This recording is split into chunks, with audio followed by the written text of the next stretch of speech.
What's up, guys? I'm back. Wanted to finish up some of the archetypes and some of the just some of the things that they mock us on and when they tell us our story and pretty much how different.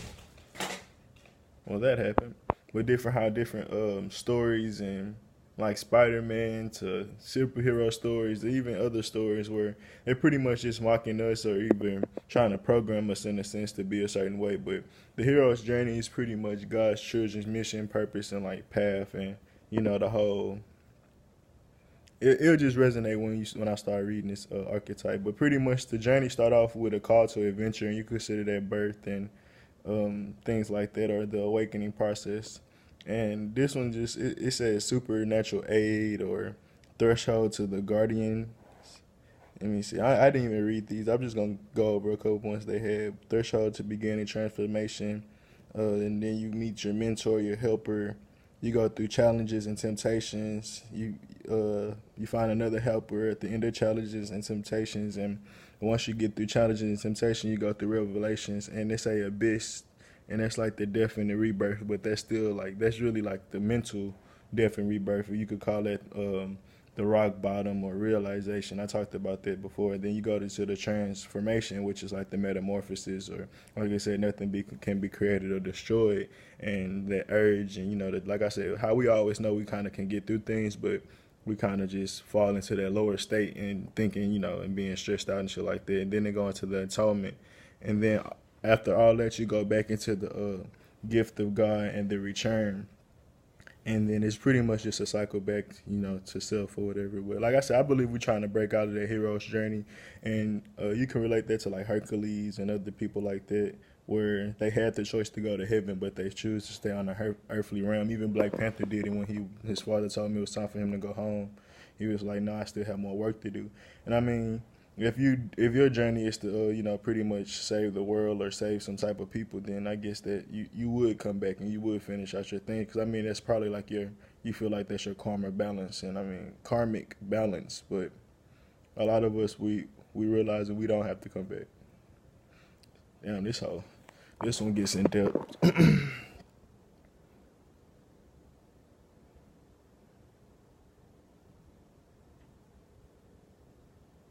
I'm trying to read before I start it. I don't want to just start reading shit. I don't know what it is. Oh yeah, this is good. It says the freedom to live, and I mean it kind of started in a different way, and it kind of had the same thing. Well, this is the return. The return. It starts with the return, the Ethanation, then separation. We'll just read it. Freedom to live. I can't read really the definitions. I just go over them as best I can. Freedom to live. It's kind of waking up. Master of the two worlds is pretty much having to be the smartest man in the room, but not really showing your cards. And they talk about how a master can act like a dummy or whatever, versus a dummy can't act like a intelligent person or whatever. Shouldn't really use the master word, but they used it. But pretty much the master of two worlds is being able to hide in the shadows, in the sense of the realities that, like, if you work for someone or whatever, you're just doing the things that you really don't want to have to do in this world, and not really kind of showing your true ways and letting everybody know how you really believe, in a sense of getting fired or always expressing or always having to, impose your ideas on people, in a sense, because, your ideas would be so weird compared to that world that you're in. But crossing the return threshold, rescuing from without, magic flight, refusal of return. That's when I kind of talked about, once you get so far, like once you know how to tie your shoe, like you're not going back. Like it's just a sense of always elevating. And then even I said our idea of rock bottom is really just realization, and we're not really going nowhere. But the refusal of return, yeah, the ultimate boom. I don't know. I really can't read it. Apostle. I can't really see what that is. Apostle something, but I know apostles are like pretty much people that preach the word and things like that, go out and teach, like a prophet almost, I believe. Atonement with the Father, that's connecting back to the higher self. Temptation, I guess. See, this is talking about the beginning of being a God and separating from God. Then you go through temptation, meeting with the goddess, rod of trials, belly of the whale. And I believe the whale would be like in bondage or like skin or, like being in earth. Because, I mean, inside the whale, that's the reality you have to live in. You have to give what the whale, is your provider, in a sense. Crossing the first threshold, and then it's go to separation. It says supernatural aid, refusal of call, and then call to adventure. But yeah, that one's a little out of order. But I mean, it is what it is. I'm just reading and giving examples. See, you got a female's hero's journey. And these are all different things y'all can look up and just give you examples. Some of these will connect more with you than others. And these things are hella blurry. World transformation. It says release of creativity. That's the world transformed. Or magic flight. And then it goes into the return. The ultimate boon. Or boom. Discovery of mother. Discovery of higher self. Search for father. That's the, finding your logic self, and that's getting both hemispheres of the brain together in a sense and being balanced. And I really can't read these roads to a road of traits, and I guess that's like the things that you'll go through and experiences, and how you pretty much come out of those things. It is kind of hard to read. I'm just trying to keep finding some other ones.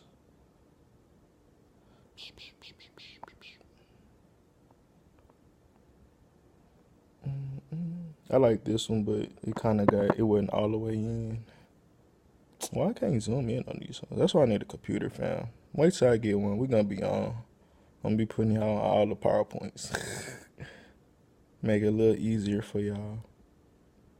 For the hero's journey, let's see. Goes to original world, call to adventure, bargain without knowing, refusal of the call. That's kind of ignoring your higher self. And just not following that urge you have to reconnect to your higher self, in a sense. I talked about that in the last video. People ignoring it, thinking this world has all the answers, but it's not, or it doesn't. Road of trials or tests. You find enemies. You're in a whale's belly. Obstacles. Allies. You find all that in that. And that's pretty much the beauty in this world, You're going to learn from the evils and the negatives. It's not going to all be bad, all be good, but it's about balance and actually having a mission. Like I said, it's not really a party. It's not really something we're supposed to be having fun right now. People celebrate a lot, but it is what it is. First threshold. What this shit called? Crossing into the first threshold. Okay. That's pretty much going into the first stages of life. I mean, first stage of your journey, in a sense. But approach the innermost cave. Yeah, that's the most trauma, and just going as deep as you can and figuring out why are you how you are now today, figuring out just who you are as a man and a person or as a woman, just going back and realizing your trials and how they affected you deep down.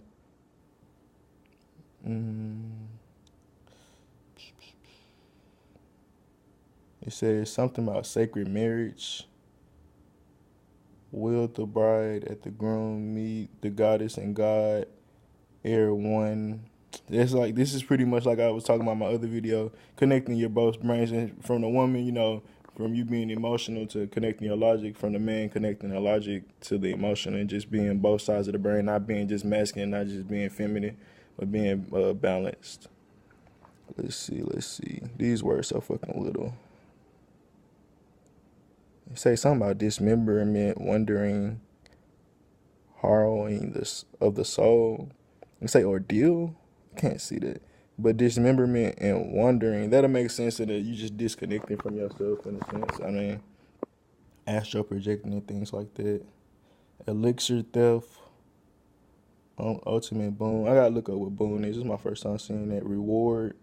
Okay. Second threshold is crossing to new rules, midpoint. And I when I hear this Black or 6 Lakh song, he talk about creating his own rules. That resonated a lot with me, because we so stuck in other people's ways and ideas in life that we think we gotta live like them, but that's foolish as fuck. Refusal of return, that's like we said, bro. Once you go to rock bottom, it's not really kind of going back and having that same self-pity on yourself. Once you kind of get over all that trauma, once you internalized. It's hard to go back to that stuff. It's really impossible, to be honest with you. If you really trying to always strive to go forward, it's literally impossible to fall into your old ways. Death of Dreams, Black Moment, Dark Night of the Soul. That's like Kundalini coming up. That's like pretty much ego death in a sense. Like that's really just you shedding all battles, shedding all less, like just learning from everything, not taking anything as separate, learning how everything is everything, learning how you are connected to everything, and then you head into that third threshold, which is like the climax or the, I don't know what they say, but the showdown. But it'll make sense because now that you're your higher self, maybe you go through this last and final bout or whatever, or last and final, like you just at your final thing. So maybe you go through this last just phase of, yeah, the last death is a resurrection. So I mean, maybe you have to just realize that death thing, and once you beat that, that's the last thing we pretty much. I said ego death, but then it probably goes deeper because resurrection and actual metamorphosis. But it's a whole process of learning and separating. And I feel like the resurrection, that's like the last step in when with the aim. I talked about Avatar and when he has to be detached from the physical world. Like that'll be like the biggest, I feel, lesson for most of everybody. Once you finally master that, you're gone.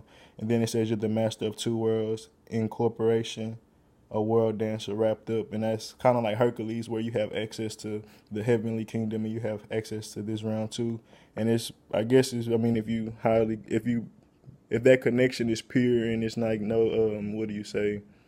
No cloggage in that vessel, I guess that'd be a good thing. You can go higher and lower, and it's if that's something that we're meant to do. I mean, I think that'd be cool. But I always say getting trapped here, I wouldn't want to ever get trapped here again. So I always kind of stay away from that.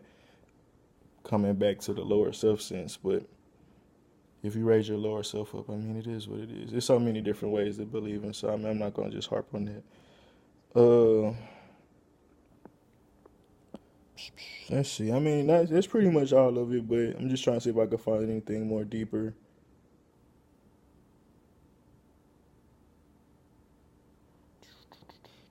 Not a couple minutes left. The Rot Cycle comment.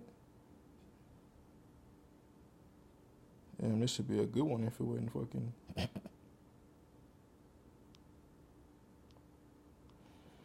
All these hoes blurry. Well, yeah, I mean, I think I left a nice little amount of knowledge. I'm going to just write it out and see if I find something else, though.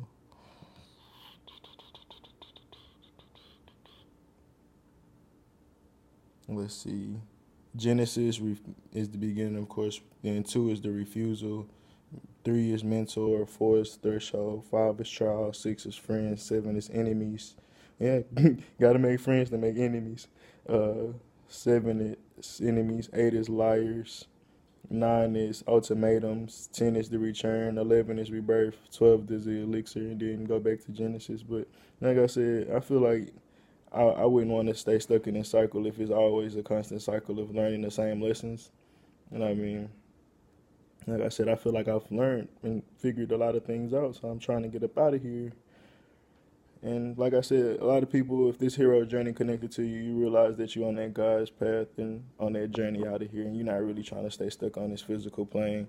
And when I say physical plane, I'm literally just talking about, like, in a sense of our mind keeps us trapped here. Like, if we didn't have any illusions, we'll just see, like, in the Matrix, it'd be completely white or it'd be completely black. It wouldn't be any depth. It wouldn't be any shapes or anything, because it would be all illusion. So we just see as far as we could whiteness or blackness, when they take everything away in like those certain type of movies or whatever, and talk about how everything's programmed, and it'd be like that.